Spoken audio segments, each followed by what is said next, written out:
É comum a gente escutar por aí que o mal do Brasil é o brasileiro. E essa frase incomoda justamente porque, no fundo, a gente reconhece rastros de verdade nela.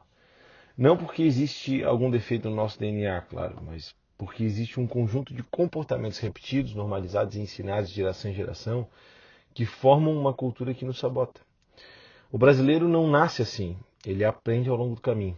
Aprende o jeitinho, aprende a terceirizar a responsabilidade, reclamar do Estado enquanto depende dele para justificar a própria falta de ação, aprende a pedir direitos sem querer cumprir os seus deveres. E o mais curioso é que isso aparece nos detalhes.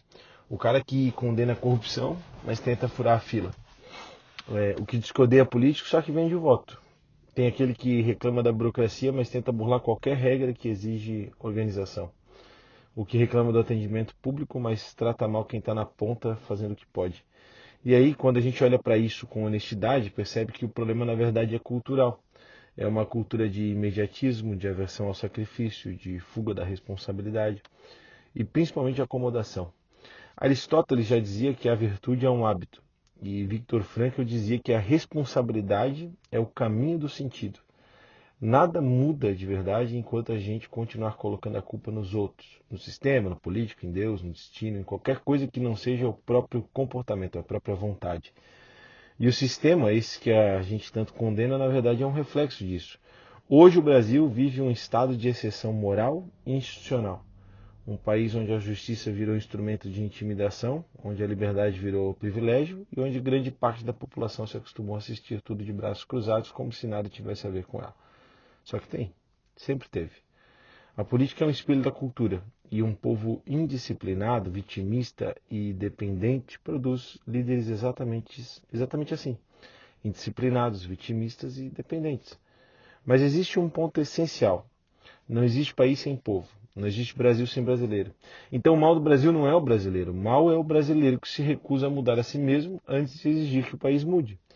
É o brasileiro que exige honestidade, mas aceita pequenas desonestidades. É o brasileiro que exige respeito, mas não respeita.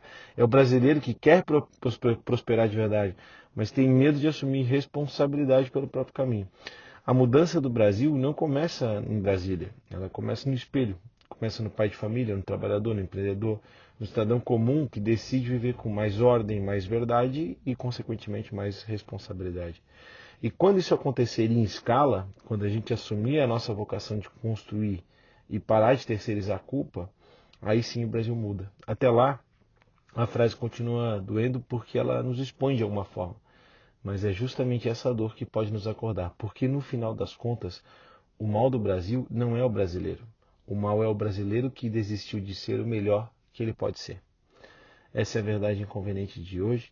Se você está gostando do canal, se inscreve, deixa um comentário. Se você é um brasileiro diferente, deixa um comentário também.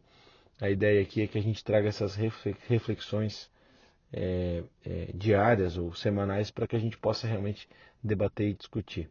Eu realmente acredito no Brasil, eu sou um eterno otimista e eu enxergo que essa frase, o mal do Brasil é o brasileiro, ela tem um fundo de verdade, é claro, a gente não pode negar, mas também o melhor do Brasil é o brasileiro. Então é paradoxal, mas é isso. Tamo junto, obrigado pela audiência e até breve.